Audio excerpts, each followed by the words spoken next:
Okay, strap in because we're diving into a story from Genesis that's got it all. Family drama, power struggles, and even a little divine intervention. It definitely highlights how human even the most significant biblical figures were. It's about Abraham, Sarah, and King Abimelech. A story that makes you wonder if anyone in the Bible got a handbook on how to navigate these situations.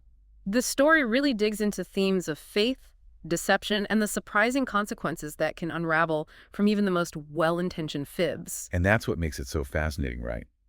We often think of these figures as larger than life, but this story paints a different picture. So for those who haven't encountered this story before, can you give us the rundown? Absolutely. Abraham and Sarah are on a journey, and for fear of being harmed because of Sarah's beauty, Abraham tells everyone she's his sister, not his wife. Now, King Abimelech, smitten with Sarah, takes her into his household. But before things go any further, God appears to Abimelech in a dream, warning him of Sarah's true marital status. Wow, talk about a buzzkill. Okay, so Abimelech is understandably furious. He confronts Abraham, and what's interesting is how Abimelech, a pagan king, seems to have a stronger moral compass than the guy who's supposed to be the father of faith. That's what makes this story so compelling. Abimelech calls Abraham out on his deception and points out how his lie could have had disastrous consequences for the whole kingdom. It makes you think about Abimelech's sense of justice, his concern for his people, even if they don't share his beliefs. It really does. It challenges the simple notion of good guys and bad guys that we often impose on these ancient stories. So we've got this tense standoff, and then God steps in, not to smite Abimelech for a sin he unknowingly almost committed, but to protect Sarah and hold Abraham accountable.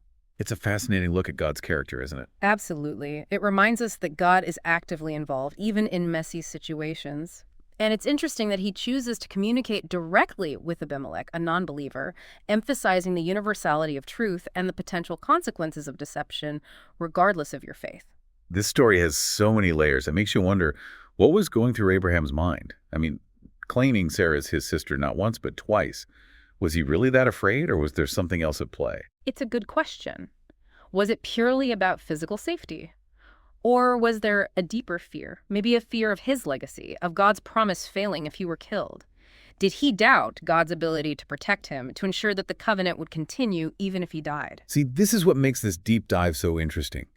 We're going beyond the surface, really trying to unpack the motivations and implications of their choices. It's like you said earlier, this isn't just some ancient story, it's a reflection of our own humanity. Exactly. Think about how this story plays out today. Someone in a position of power, like Abraham, leveraging their status in a way that could harm someone more vulnerable. It's a power dynamic we see all too often. It's uncomfortable, but it forces us to look in the mirror and ask ourselves, how often do we make choices out of fear, even when we tell ourselves it's for something noble? It's a question we all have to grapple with. Absolutely, and that's the power of stories like this.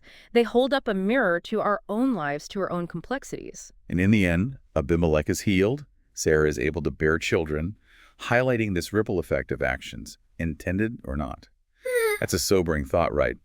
What unspoken agreements and compromises do we make in our lives, and how do those choices impact those around us? That's a question worth pondering. We often focus on the immediate consequences of our actions, but this story reminds us to consider the long-term impact, the unintended consequences that ripple outward, affecting lives in ways we might never fully comprehend. It's a lot to unpack, but this story really gets under your skin, doesn't it? It certainly does.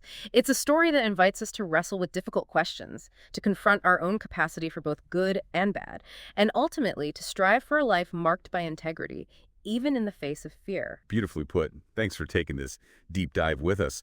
Until next time, keep exploring, keep questioning, and keep diving deep.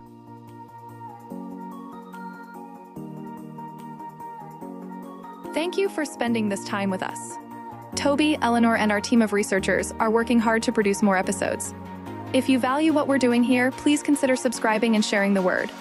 Additionally, our podcast, RSS, and Patreon links can be found below. Listener support is what makes our work possible. Join us next time for another deep dive. God bless.